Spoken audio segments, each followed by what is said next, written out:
ফের হিন্দু নিধনের ঘটনা সামনে এলো প্রতিবেশী বাংলাদেশে। এই নিয়ে গত ১৯ দিনের মধ্যে মোট ৭ জন সংখ্যালঘু হিন্দুকে জানে শেষের ঘটনা ঘটল মোহাম্মদ ইউনুসের বাংলাদেশে।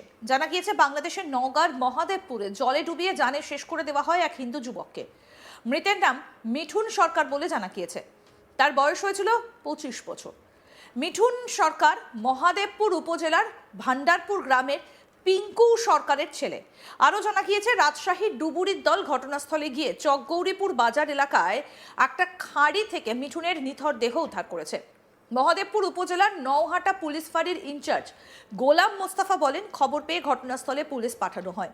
এরপর রাজশাহী থেকে ডুবুরি দলকে এনে মরদেহ উদ্ধার করা হয়েছে। ময়নাতদন্তের জন্য সদর হাসপাতালে পাঠানো হয়েছে।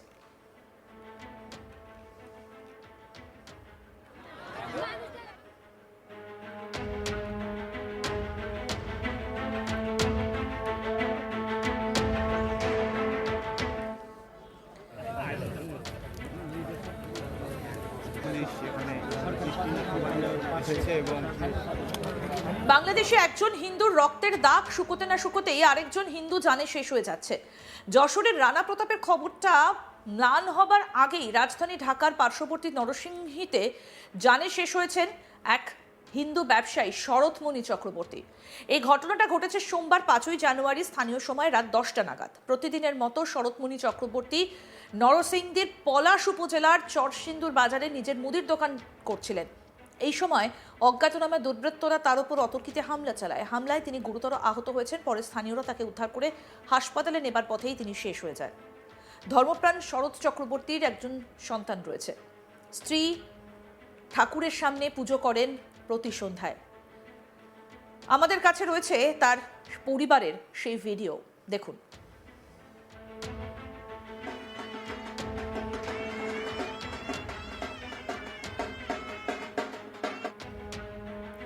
শরৎমণি চক্রবর্তী থেকে খোকন দাস, নামগুলো কিন্তু আলাদা হতে পারে, কিন্তু হামলাকারীদের উল্লাস আর প্রশাসনের নির্লজ্জতা একই সূত্রে গাঁথা।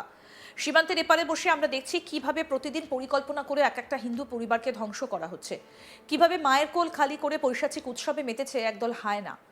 বাংলাদেশ কি আদৌ কোনো রাষ্ট্র নাকি কসাইখানা? রোজ একটার পর একটা জানে শেষের ঘটনা ঘটছে, অথচ মেরুদণ্ডহীন ইউনুস প্রশাসন অপরাধীদের দৃষ্টান্তমূলক শাস্তি দেবার বদলে ঠান্ডা মাথায় তামাশা দেখছে। এই মৌনতা কি সরকারের কোনো গোপন ক্লিনজিং এজেন্ডা? অপরাধীদের টার্গেট খুব পরিষ্কার, ভয় দেখিয়ে রক্ত ঝরিয়ে ভিটেমাটি ছাড়া করা। নিহত শরৎমণি চক্রবর্তী শিবপুর উপজেলার সাধারছড় ইউনিয়নের বাসিন্দা এবং মদন ঠাকুরের ছেলে। তার বয়স আনুমানিক ৪০।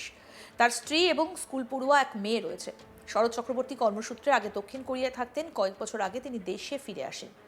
শরৎবাবু অত্যন্ত শান্ত স্বভাবের মানুষ ছিলেন এবং কারোর সঙ্গে তার কোনো বিরোধ ছিল না। অত্যন্ত মানবিক এবং সামাজিক ছিলেন। তার কোনো শত্রুও ছিল না। তার মতো মানুষের জানে শেষ হয়ে যাবার একটাই কারণ, তিনি হিন্দু। যে দেশে হিন্দু জাতিগত নিধন বা ইথনিক ক্লিনজিং চলে সরকারের সুস্পষ্ট পরিকল্পনায়, সেই দেশে হিন্দু হওয়াটাই তো জানে শেষ হয়ে যাবার পক্ষে বড় কারণ। হিন্দু ব্যক্তির আবার দাম কি? যেখানে পাও সেখানেই মারো, এই নীতিতেই চলছে বাংলাদেশ।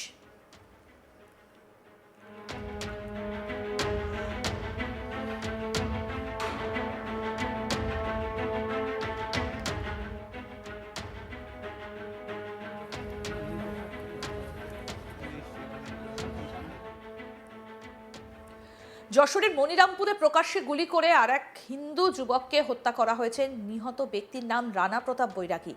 তিনি যশোরের কেশবপুর উপজেলার আরুয়া গ্রামের তুষারকান্তি বৈরাগীর ছেলে। মনিরামপুরের কপালিয়া বাজারে তার একটা বরফ তৈরির কারখানা রয়েছে।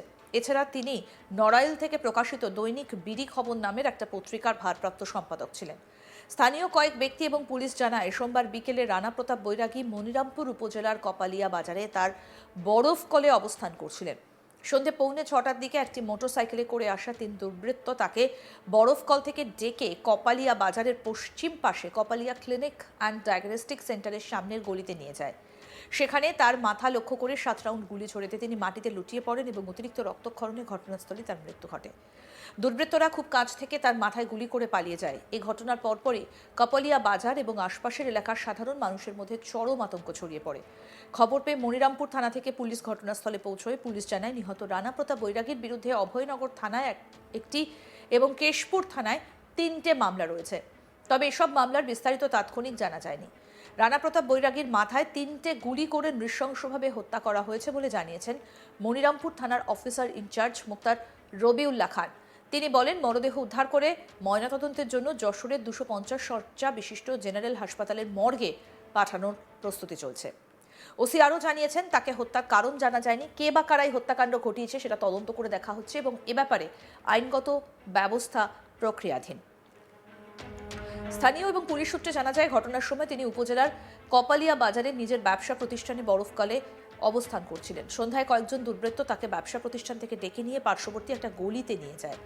এদিকে নিহত রানা প্রতাপের পরিচয় নিয়ে ধোঁয়াশা তৈরি হয়েছে। একের পর এক এই ঘটনা, এক হিন্দুর রক্তের দাগ মেলাতে না মেলাতে আরও এক হিন্দু এবার জানে শেষ করে দেওয়া হয়েছে তাকে। ওপার বাংলায় একের পর এক এই ধরনের ঘটনা রীতিমতো প্রকাশ্যে আসছে।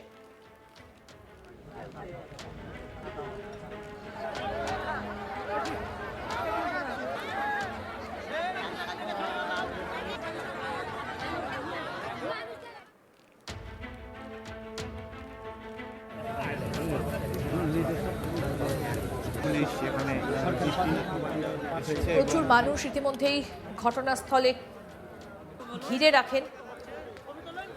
রাজশাহী থেকে ডুবুরি এনে জলে নামিয়ে উদ্ধার করা হয়েছে। ফের হিন্দু নিধনের ঘটনা সামনে এলো প্রতিবেশী বাংলাদেশে। এই নিয়ে গত 19 দিনের মধ্যে মোট 7 জন সংখ্যালঘু হিন্দুকে জানে শেষের ঘটনা ঘটল মোহাম্মদ ইউনুসের বাংলাদেশে। জানা গিয়েছে, বাংলাদেশের নওগাঁর মহাদেবপুরে জলে চুবিয়ে জানে শেষ করে দেওয়া হয় এক হিন্দু যুবককে। মৃতের নাম মিঠুন সরকার বলে জানা যায়। তার বয়স 25। মিঠুন সরকার মহাদেবপুর উপজেলার ভান্ডারপুর গ্রামের পিঙ্কু সরকারের ছেলে। আরও জানা গিয়েছে, রাজশাহী ডুবুরির দল ঘটনাস্থলে গিয়ে চক গৌরীপুর বাজার এলাকায় একটা খাঁড়ি থেকে মিঠুনের নিথর দেহ উদ্ধার করেছে। মহাদেবপুর উপজেলার নওহাটা পুলিশ ফাঁড়ির ইনচার্জ গোলাম মোস্তফা বলেন, খবর পেয়ে ঘটনাস্থলে পুলিশ পাঠানো হয়েছে। এরপর রাজশাহী থেকে ডুবুরি দলকে এনে উদ্ধার করা হয়েছে মরদেহ। ময়নাতদন্তের জন্য সদর হাসপাতালে তারপর পাঠানো হয়। এলাকায় প্রচুর মানুষ ভিড় জমিয়েছেন।